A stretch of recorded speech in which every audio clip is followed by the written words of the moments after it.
教科书从未解释古不列颠的基因图谱为何会在一夜之间彻底改写。西元前2500年，一种名为中卑人的文化悄然抵达大不列颠岛，他们带来了独特的中型陶器、精湛的金属工艺以及全新的丧葬习俗。但更令人震惊的是他们遗留下的基因足迹。现代 DNA 分析揭示，短短数百年内，岛上原住民的基因几乎被完全取代。特别是父系 Y 染色体显示高达90%的男性血统彻底消失。曾经在巨石阵下埋葬的先民，他们的血脉竟无声无息地断绝。这场史无前例的基因清洗，其规模令人难以置信。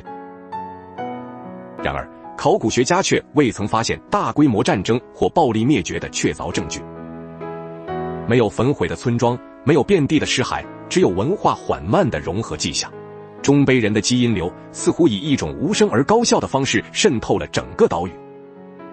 他们的身影从苏格兰高地到英格兰平原几乎无处不在。这些外来者不仅带来青铜时代的技术，更彻底重塑了英国的人口结构。他们的遗骸骨骼与早期的农民在形体特征上也存在明显差异，头颅更圆，身材更高大。这种取代并非仅限于男性，母系线粒体 DNA 同样展现了惊人的变迁。几乎所有古不列颠的基因标记都像被一阵无形之风彻底吹散，但这场惊人的基因转变却与文化传播的模式显得格格不入。许多中卑文化元素，例如陶器风格，其实在欧洲大陆已广泛存在，并非独有。如果没有大规模战争，也没有传染病肆虐的痕迹，那么原住民究竟去了哪里？他们的血脉如何能在如此短的时间内被外来者几乎完全抹去？这究竟是一场和平的文化童话，还是一场教科书从未记载的无声的灭绝？如果没有刀剑的铿锵，也没有瘟疫的腐蚀，那么古不列颠的人口究竟是如何被彻底替换的呢？中卑人带来的不仅是技术，更是一种全新的社会组织模式。他们拥有更为高效的农业技术，包括犁耕与畜牧管理，让贫瘠的土地焕发出新的生机。这些创新允许他们从相同面积的土地上养活更多的人口，同时，他们对铜器和金器的掌控赋予了他们前所未有的经济优势。闪耀着微光的青铜斧头与黄金饰品不仅是工具，更是权力的象征。这种财富的集中可能改变了当地社会的权力平衡。原住民依旧停留在新石器时代的石器文明，对比显而易见。然而，即便经济与技术有巨大落差，也难以解释如此彻底的基因取代。一个社会的优势通常会带来同化，而非近乎完全的血脉消失。难道古不列颠人会因为羡慕青铜器就集体放弃生育自己的后代吗？有学者提出，中卑人可能拥有更高的生育率或更长的寿命优势，但考古证据中尚未发现这两者有明显且足以造成压倒性优势的差异。更为阴暗的推测指向社会层面的结构性压迫。中卑文化中，男性在社会中的地位可能远超原住民社会。他们可能透过联姻、霸占资源，甚至威胁，系统性地取得更多生育机会。原住民男性或许在社会结构中被边缘化，甚至被剥夺了传承血脉的机会。他们的营地或许为绕着坚实的木栅，而原住民则散居在开放的土地上，形成权力对比。即使是结构性压迫，也通常会留下文化融合的痕迹，而非仅仅是基因的单向替换。原住民的文化元素许多并未被中卑人完全吸纳，而是逐渐消逝。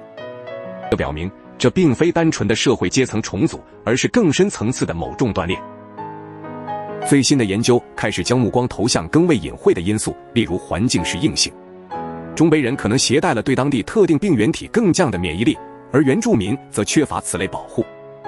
这并非大规模瘟疫，而是一种慢性的、持续的对生存率的微妙影响。或者，他们对特定食物资源的利用方式更高效，例如对乳制品的消化能力。这种微小的生理差异在资源匮乏时期可能成为决定生死的关键。然而，所有这些推测都只是碎片，无法拼凑出一个完整的答案。无论是经济优势、社会压迫，还是微观生物学差异，都难以单独解释如此规模的基因清洗。那么，古不列颠的血脉究竟是被何种无形之力静静地吞噬殆尽的呢？如果没有刀剑的铿锵，也没有瘟疫的腐蚀，古不列颠的基因图谱为何会在一夜之间彻底改写？这不只是一段历史的悬案，它更挑战我们对史前文化互动与人口迁徙的根本理解。最新考古发现揭示，中卑人与原住民的文物经常在同一地层中和平共存。然而，那些古老的磨光石斧等原住民工具却逐渐稀有，最终成为仅供展示的遗物。我们未曾发现大规模的乱葬岗，也没有仓促废弃的防御工事。相反，聚落的形态似乎是缓慢演变，逐步融入了新的建筑风格。这些古老村落的土地深处不见大规模焚毁的焦痕，这是一场无声的变革，一种生活方式悄然隐退，另一种则逐渐浮现。然而，这看似和平的考古记录，却与那残酷的基因抹除形成了鲜明对比。温和的文化同化如何导致如此彻底的生物血脉取代？想象一下中卑人独特的陶器与闪烁的铜饰，在阳光下熠熠生辉，必定极具吸引力。他们对金属的掌握不仅是实用技术，更可能代表着先进的知识与权威。仍依赖碎石与木器的原住民社群，或许感受到一股难以抗拒的声望引力。中卑人可能透过诱人的联姻，将原住民女性吸纳，承诺更高的地位或资源。但这些联姻经年累月，将系统性的稀释原住民的父系血脉。缺乏新式地位象征的原住民男性，可能在自己的社会中日益边缘化。这种社会与经济的拉力，即便引人入胜，仍难以解释基因替换的彻底性。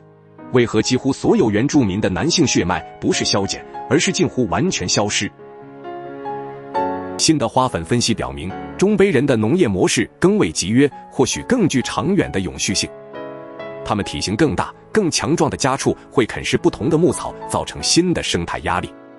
那些牛群在原野上低沉的提升，本身就预示着一种新秩序的降临。或许中卑人对当地动植物有独特知识，使他们在食物匮乏时更具优势。他们可能引入了更适合不列颠潮湿气候的作物，带来更稳定的收成。这场无声的农业革命可能缓慢却无情地超越了传统原住民的生计模式。即便更优越的农耕技术，通常也只会引导文化采纳，而非基因灭绝。难道这片土地本身在没有公开冲突的情况下，就偏袒了某个血统吗？想象那些小型、紧密结合的中卑人家族单位，带着高度的凝聚力与组织性抵达。他们的人数最初或许不多，但其社会结构在繁衍与资源积累上极其高效。而或许更为分散或面临内部压力的原住民适应速度较慢。一个看似微小的族群优势，经过数个世纪的叠加，可能产生指数级的影响。即使是略高的出生率或较低的婴儿死亡率，只要持续数代就能扭转平衡。这不是蛮力，而是生存与繁衍的无情算术。我们面对着一个深刻的悖论，一片看似平静的土地，却经历了一场基因革命。没有征服的明确证据，没有瘟疫坑，也没有系统性暴力的痕迹。然而，古不列颠原住民的 Y 染色体却如同被无形之潮冲刷的沙滩足迹彻底消失。这挑战了我们对人类群体如何互动、竞争并最终取代彼此的最基本假设。它表明人口替换的叙事不仅仅是关于长矛与盾牌，甚至也不是无声的病原体。相反，它可能是一个关于微妙压力、经济转变、社会边缘化以及人口统计学无情进程的故事。征服的定义或许需要扩展，以涵盖比战争更为阴险的力量。那些不在地貌上留下实体疤痕，却彻底改写一个大陆基因命运的力量。